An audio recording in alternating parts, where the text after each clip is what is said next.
हम आपके हैं कौन, या ये कहें कि दीदी हम आपके हैं कौन। ये सवाल सिर्फ एक फिल्मी संवाद नहीं है, ये बगावत से जूझ रही टीएमसी का आज का सच बन गया है। 4 दिनों में टीएमसी के 3 राज्यसभा सांसदों का इस्तीफा, बागियों की रोज लंबी होती कतार, बारी बारी से पुराने साथियों का किनारा, और अब तो ममता बनर्जी के सबसे भरोसेमंद माने जाने वाले नेताओं में शामिल कल्याण बनर्जी ने भी ममता से सीधे सवाल कर दिया है, दीदी हम आपके हैं कौन।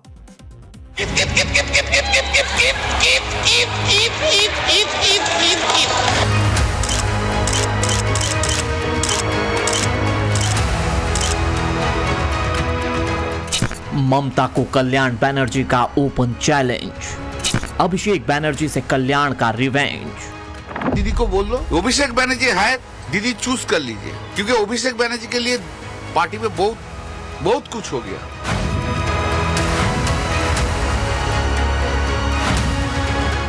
कल्याण बनर्जी का वार, अभिषेक पर सीधा प्रहार। हमको डस्टबिन मत समझो, इन्होंने इतना एरोगेंट, किसी को रिस्पेक्ट नहीं करेंगे।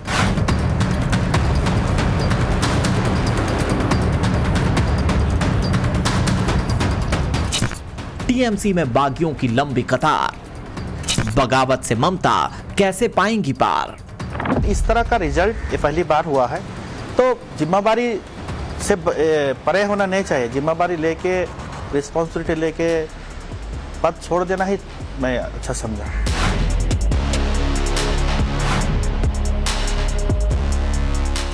सबके निशाने पर अभिषेक, भाईपो पर क्यों इतना कलेश।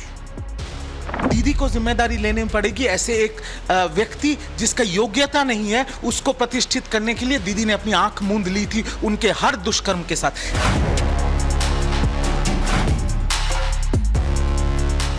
टीएमसी में भाईपो बनाम पुराने सिपह सलार। मैं ममता जी और तृणमूल कांग्रेस के साथ हूं। मैं ममता जी और तृणमूल कांग्रेस के साथ था, और मैं तृणमूल कांग्रेस और ममता जी के साथ रहूंगा। शत्रुघ्न सिन्हा की खामोशी टूटी, ममता की महिला ब्रिगेड क्यों फूटी। अभिषेक पर हमला, ममता की अग्नि परीक्षा।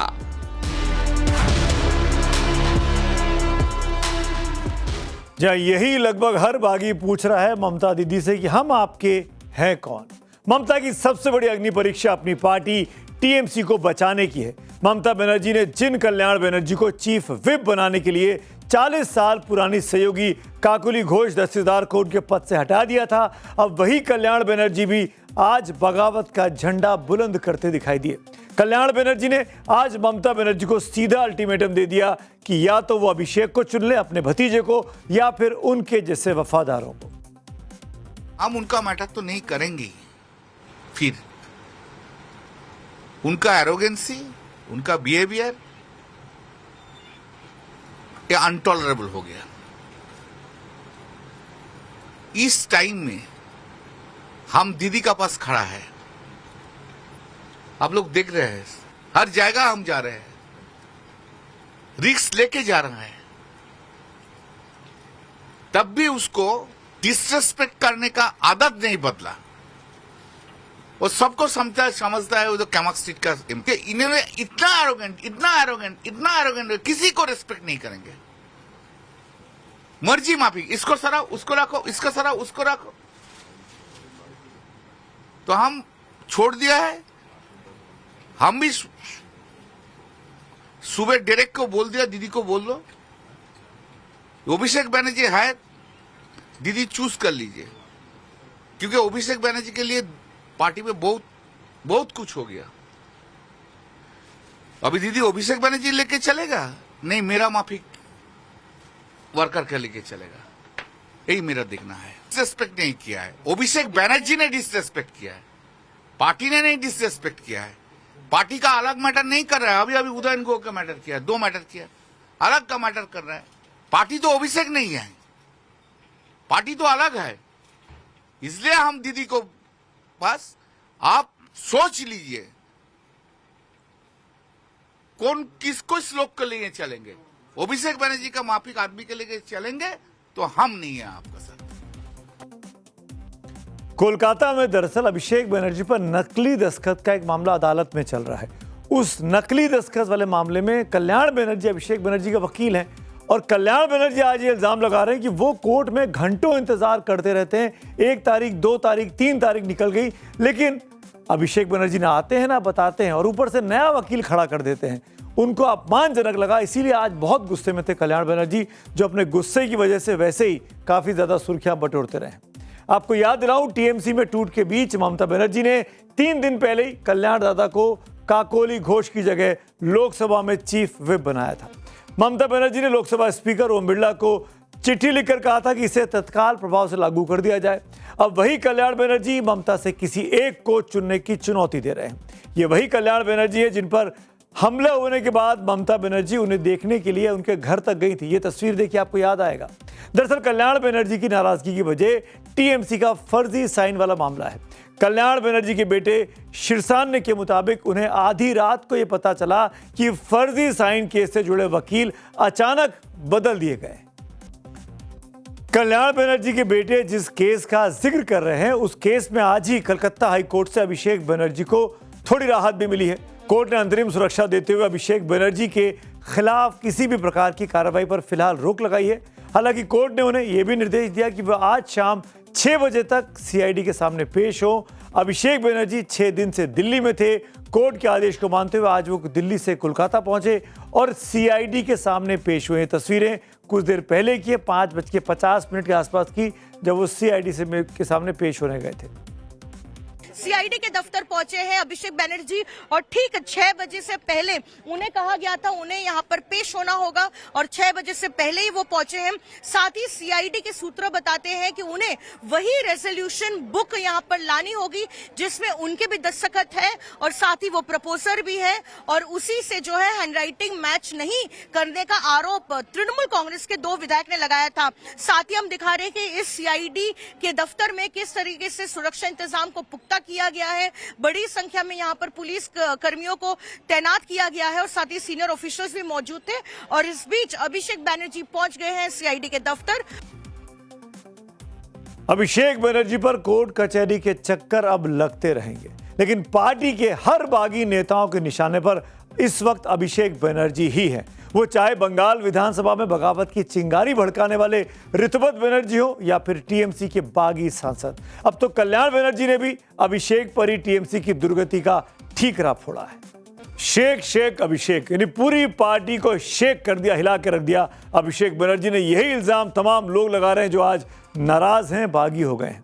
टीएमसी के बागी गुट का गुस्सा अब खुलकर अभिषेक बनर्जी पर निकल रहा है। सिर्फ बागी नहीं और कल्याण बनर्जी जैसे कई सीनियर नेता ये आरोप लगा रहे हैं कि पार्टी के सारे बड़े फैसले अब एक छोटे से सर्कल तक सिमट गए थे। अभिषेक बनर्जी और उनके कुछ कंसल्टेंट्स, खासकर आईपैक के लोग ही उन फैसलों को लेने लगे थे। जिन नेताओं ने लेफ्ट के खिलाफ ममता के साथ सड़क पर संघर्ष करके टीएमसी को खड़ा किया, अभिषेक ने उन्हें साइडलाइन करना शुरू कर दिया था। चाहे टिकट देने का मामला हो, संगठन में जिम्मेदारी देनी हो या फिर बड़ी रणनीति बनानी हो, सब कुछ बिना सीनियर नेताओं से बिना चर्चा के अभिषेक और उनकी टीम तय कर रही थी। सौगत राय जैसे नेताओं ने खुलकर कहा कि अपने ही इलाकों में उम्मीदवारों को फाइनल करने में उनसे कोई बात नहीं की गई। ये सब अभिषेक और आईपैक कर रहा था। इसे कई नेता अभिषेक का अहंकार बता रहे हैं और इसे ही टीएमसी के अंदर गहरा विद्रोह का असली कारण भी करार दे रहे हैं। 2011 से 2019 तक पार्टी के खिलाफ या ममता बनर्जी के खिलाफ किसी ने कोई भी बात की? कभी नहीं। 2019 के बाद क्या हुआ? गाय तस्करी का मामला सामने आया। किसका नाम आया उसमें? ईडी के इन्वेस्टिगेशन में अभिषेक बनर्जी। कोयला तस्करी, किसका नाम? अभिषेक बनर्जी।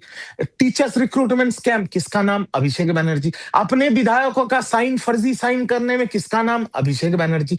अवैध निर्माण में कॉर्पोरेशन नोटिस जारी कर रहा है, किसका नाम? अभिषेक बनर्जी। आज कल्याण बनर्जी के ऊपर तो ईडी सीबीआई नहीं हो रहा, रिजू दत्ता के ऊपर तो ईडी सीबीआई नहीं हो रही है। 2021 के बाद पार्टी ममता दीदी के कंट्रोल में नहीं थी।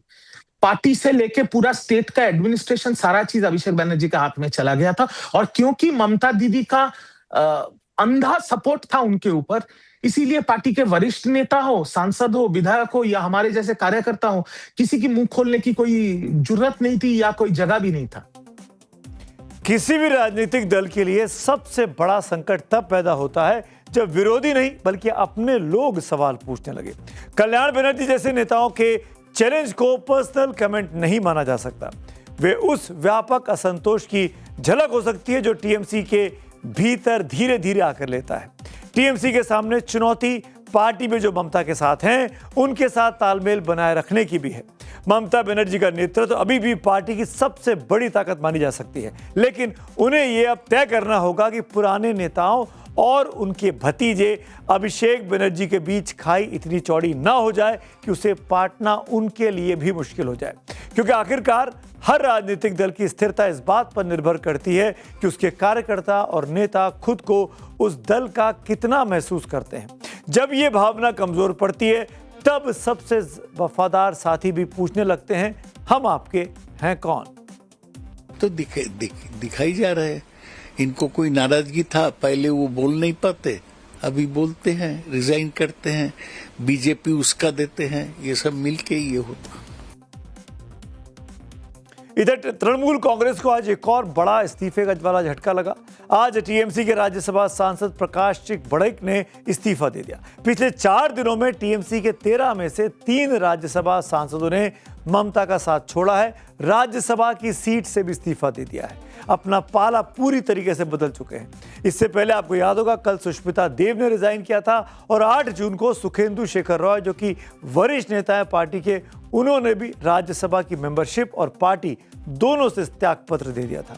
आज प्रकाश चिक बड़ैक ने इस्तीफे के बाद यह भी साफ कर दिया कि अब वो किसका नेतृत्व स्वीकार करने वाले हैं। क्या वजह रही कि आपने टीएमसी का दामन छोड़ दिया? मैं बार बार एक ही बात बोल रहा हूँ, पश्चिम बंगाल के लोग का जो मैंडेट है, मैंडेट को देखते हुए अपना अपना रिस्पॉन्सिबिलिटी लेके, क्योंकि मेरा इलाका में भी हम लोग रिजल्ट ठीक नहीं किए, मैंडेट को देखते हुए हम लोग के राय दिए। मेरा पर्सनल डिसीजन है। अभी पश्चिम बंगाल के माननीय मुख्यमंत्री जो निर्देश देंगे उस अनुसार से काम करेंगे। और राज्यसभा के बाद अब टीएमसी के लोकसभा सांसदों की भी बात कर लेते हैं। ये दावा किया जा रहा है कि टीएमसी के बागी 20 सांसदों के नाम अब तक सामने जो है वो 20 एक तरफ हो चुके हैं, लेकिन नाम अब तक सामने नहीं आए। काकोली घोष दस्तीदार ने 8 जून को यह दावा किया था कि 20 सांसदों ने एनडीए को समर्थन देने का फैसला किया और ये सब के सब नया तृणमूल कांग्रेस है। स्पीकर ओम बिरला को इनके समर्थन की चिट्ठी अब दे दी गई है। इसके बाद 10 जून को एक लिस्ट भी सामने आई जिसमें सायोनी घोष, यूसुफ पठान और शत्रुघ्न सिन्हा समेत 19 सांसदों के नाम थे। इतने ही लोग चाहिए पार्टी में टूट होने के लिए और उसका पहचान बनी रखने के लिए। लेकिन आज शत्रुघ्न सिन्हा ने अपनी खामोशी तोड़ी, सब कुछ शीशे की तरह साफ कर दिया। कई दिनों से मैं चर्चा का विषय हूं। चारों तरफ मेरे बारे में बातें हो रही हैं। कुछ लोग सही कह रहे हैं, कुछ लोग अफवाहों के आधार पर कह रहे हैं, कुछ लोग कह रहे हैं कि मैं तथाकथित बागी ग्रुप में शामिल हो गया हूं। ऐसे तो मेरा नेचर बागी है ही। मैं तो हमेशा कहता हूं अगर सच कहना बगावत है तो समझो मैं भी बागी हूं।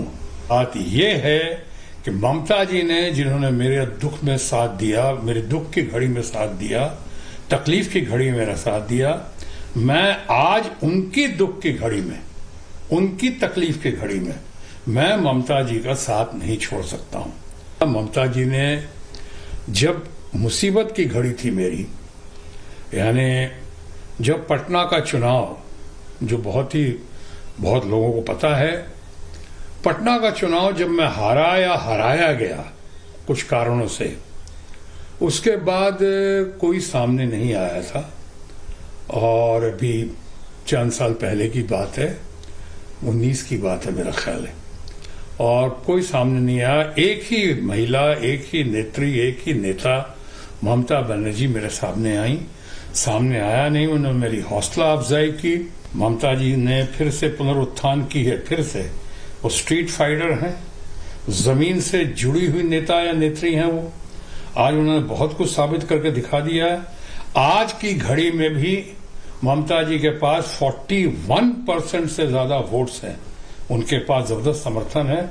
हो सकता है कुछ कारणों से, किसी खास कारण से, क्या कुछ भय से या कुछ डर से या लालच से या प्रलोभन में कुछ लोग साथ छोड़ रहे हो, या उनकी अपनी मजबूरी होगी साथ छोड़ने की। मैं उस पर कोई टीका टिप्पणी नहीं कर सकता हूं।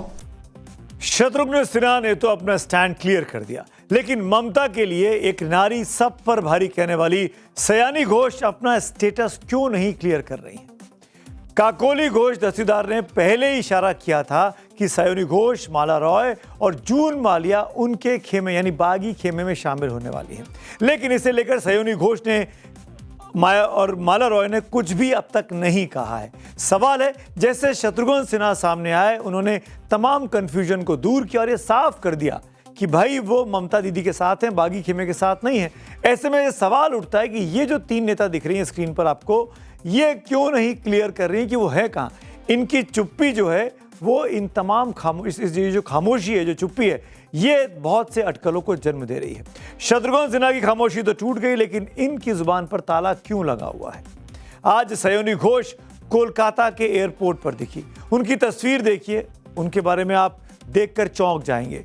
ये कैसा उन्होंने जो खुलकर अपने रंग रूप, अपने पेशे, अपने उसके बारे में साफ करती हैं। आज वो वेस्टर्न क्लोथिंग में थी, आज साड़ी नहीं पहनी हुई थी, टी-शर्ट जीन्स में दिखाई दे रही हैं, चेहरे पर मास्क लगा हुआ है, सर पर टोपी लगी हुई है। यानी अपनी आइडेंटिटी को क्या वो छुपाने की कोशिश कर रही थी? क्या वो बचकर कोलकाता एयरपोर्ट से निकलना चाह रही थी?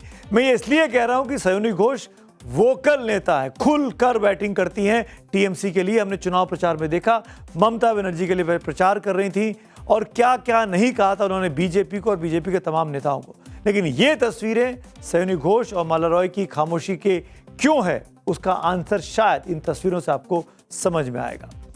काफी करीबी मानी जाती रही है अब तक वो, लेकिन आजकल वो चुप है। माला रॉय भी लंबे समय तक ममता बनर्जी की भरोसेमंद नेताओं में गिनी जाती रही। ऐसे में इनका बागी गुट में जाना सीधे तौर पर ममता बनर्जी और अभिषेक बनर्जी की नेतृत्व क्षमता पर सवाल खड़े कर रहा है। जहां तक अभिषेक की बात है तो पूरा बागी गुट अभिषेक को ही कटघरे में खड़ा कर रहा है।